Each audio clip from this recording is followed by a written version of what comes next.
Guys, sorry to interrupt this epic story, but I have a message for those of you who aren't yet sponsors of the channel. Did you know that your name can appear here in the videos as a thank you? In addition, you can have access to all the exclusive photos of the channel's characters to download, and you will also have access to the advanced videos.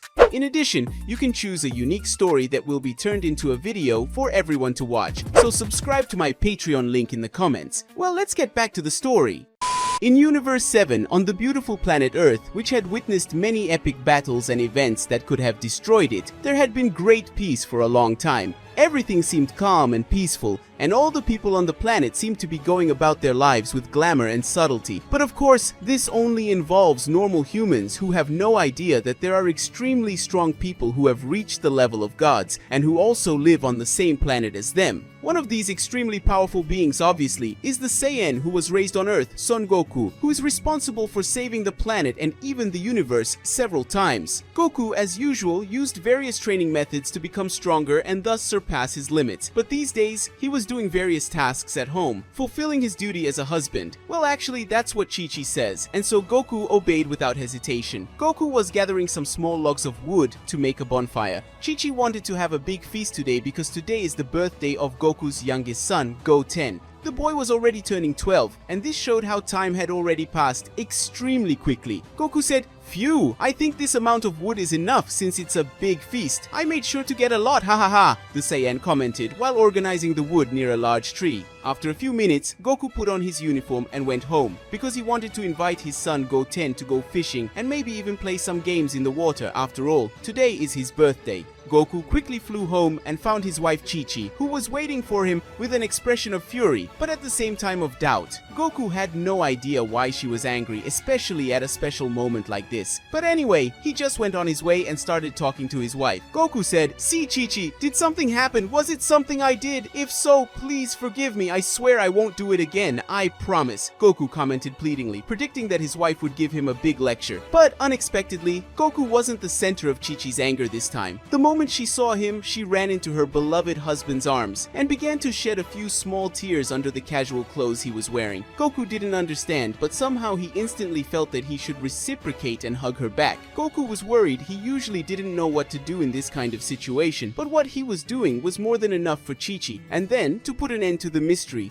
Chi-Chi, who was now a little calmer, began to speak. Chi-Chi said, "Gee, Goku, I don't know what happened. Goten, I don't understand what happened. One moment he was helping me organize the dishes under the table, but then he told me he was going to get some air in the woods where he loves to be. A few minutes have passed and he still hasn't come back, and the worst of all is that I went to the woods to check and found nothing. He wasn't there anymore. Goku, please try to find Goten. He doesn't usually disappear like this." A sad Chi-Chi spoke, worried about her son's situation and wondering where he could have gone. The moment Chi-Chi reported the situation, the Saiyan's first line of thought was to look for his son using his Kai, but such was his surprise when he discovered that Goten was nowhere to be found. Goku tried to locate him on other planets, but even so, he was unsuccessful. It was as if Goten had never existed. It was as if his existence had simply been erased. Upon realizing this, Goku began to sweat and a huge worry grew in his chest. His son could be in a terrible situation. The Saiyan began to reflect on the situation, and inevitably, he began to blame himself for it. Goku said, "Calm down, Chi-Chi. I'm sure we can find him. I couldn't find him through his ki, but I'm sure he's fine. Whoever kidnapped him, they definitely want me to find him. If it weren't for that, what would be the reason for all this suspense? I just want you to calm down a little, okay? I'll find him. I'm absolutely sure he's alive." Goku said, who, although worried, remained with hope in his heart. After calming his wife down a bit, Goku headed to the woods where Goten was and found something that had gone unnoticed by her. It seemed to be something like a crack in space-time, as if someone had made it with the intention of someone finding it.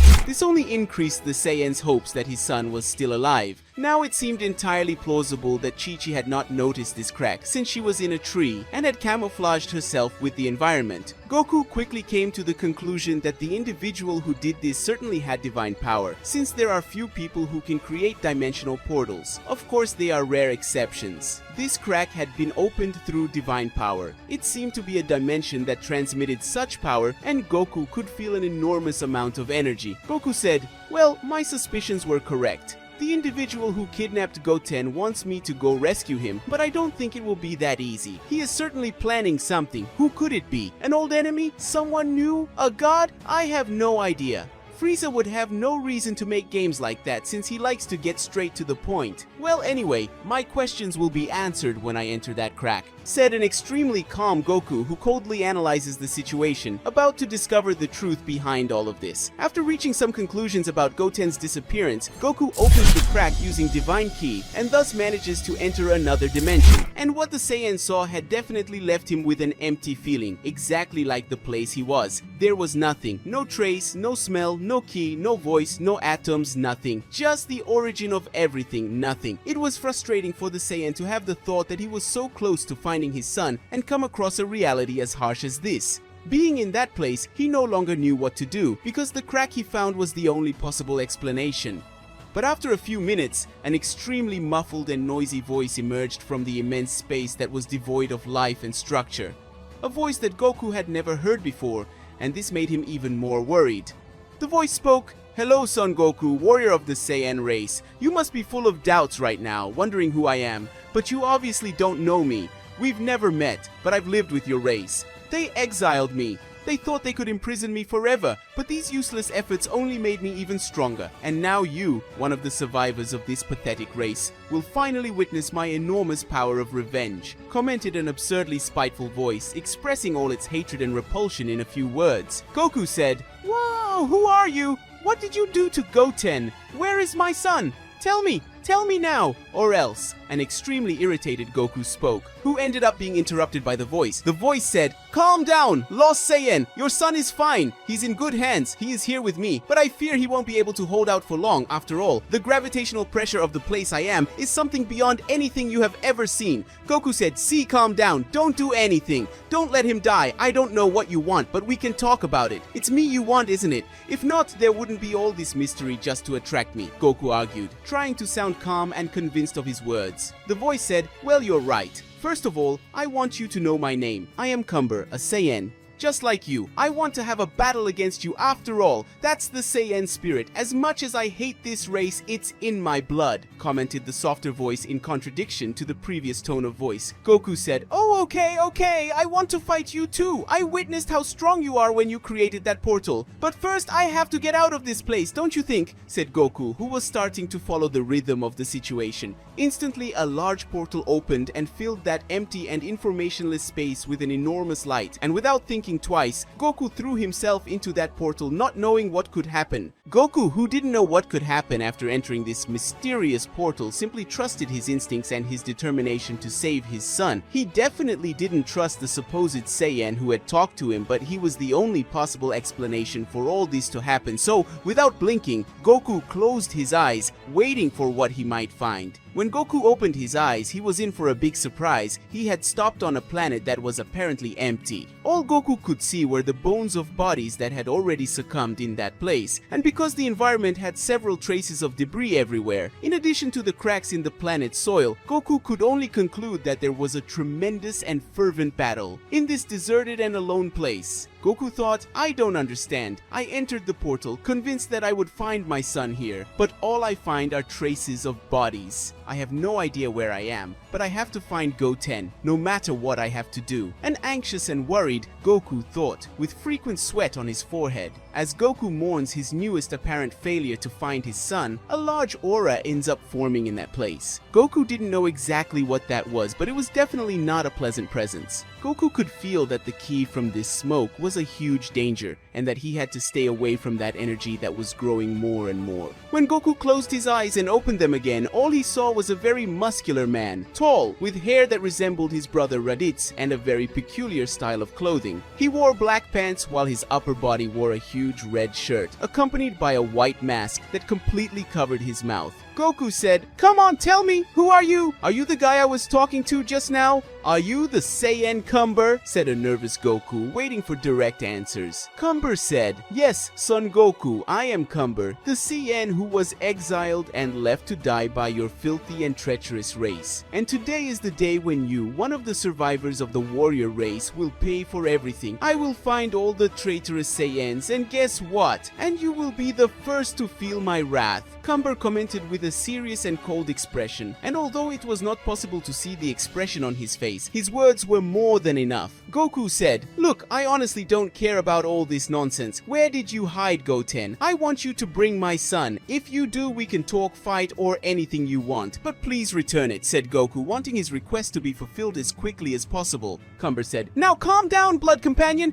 Your son is fine. In fact, he is in one of the safest places, or if not the safest place in the universe. After all, it is not exactly something I could call a place," Cumber commented with a tone of humor. Goku said, "Place? What place? I want you to tell me. If you bring Goten here, we can talk more cautiously. That's what you want, isn't it? Have some time with me. Just bring Goten and we can work this all out," Goku argued, trying to convince Cumber in an easier way. Cumber, who could no longer take the Saiyan's various requests, simply snapped his fingers and a large tear in space-time ended up being made.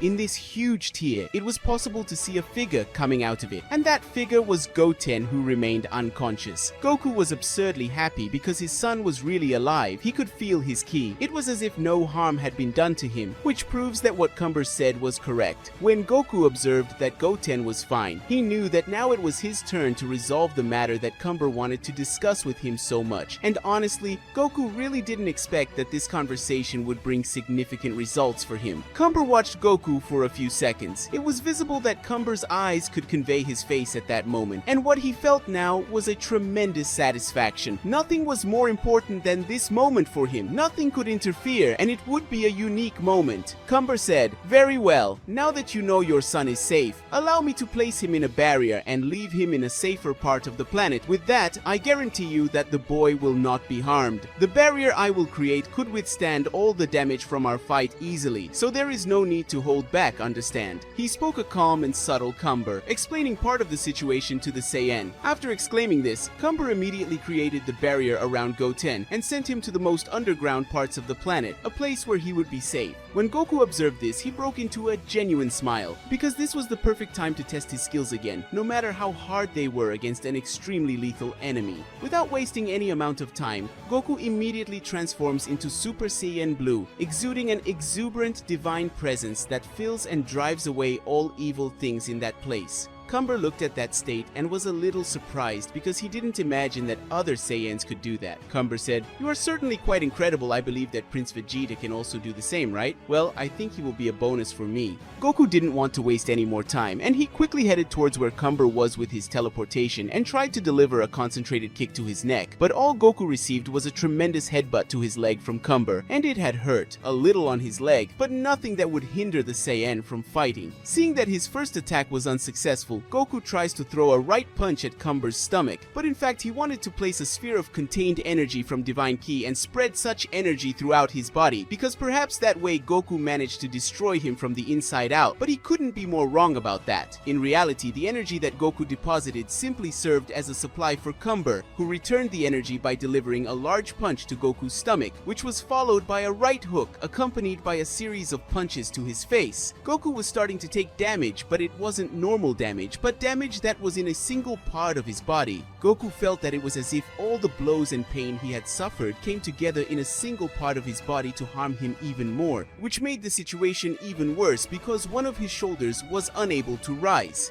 To try to escape this immense pain, Goku automatically and unexpectedly takes the form of Ultra Instinct, and because of Ultra Instinct, that only uses the body and ignores the mind, which caused the thought of pain sent by his brain to be simply ignored, and he continued fighting. Goku transmitted an imposing aura, and Cumber liked that. He felt that Goku was his equal at that moment, and to make everything even more fun, he further expanded his evil ki, releasing even more energy. Cumber was very excited, and without waiting any longer, he simply advanced instantly and threw a knee at Goku's chin, and this left him bewildered for a few seconds, leaving the Saiyan a little dizzy and giving Cumber room to deliver an extremely brutal punch to his face. Stomach. Cumber said, "So how do you feel? You see your ancestors now, ha ha ha. They were idiots. They thought they could solve everything using brute force, but in reality, they were not a race with great fighting power, and who never thought about evolving, which is why they were nothing more than Frieza's mere doormats," Cumber said, forcing Goku's face further into the ground. Goku, who was waiting for the right opportunity, performed a small discharge of energy from his divine ki, and made a large explosion surrounded by enormous smoke that covered part of the place. Cumber expanded his evil aura and was unable to locate Goku, who was no longer on the ground. Goku was behind him, delivering a huge punch to his right cheek, a punch that Cumber definitely didn't expect. In an attempt to fight back, Cumber throws an elbow followed by a large sphere of energy thrown towards the Saiyan. Goku, without any option, just holds the gigantic ball of energy and sends it out of the planet, although this took a lot of effort from his strength because that sphere of energy was a ball of concentrated energy that would explode at any moment. Goku no longer wanted to continue with all that theater, and in order not to waste any more time and finally take Goten home, he teleported and threw several concentrated, focused, and enhanced punches at various weak points on the human body, which left Cumber paralyzed for a few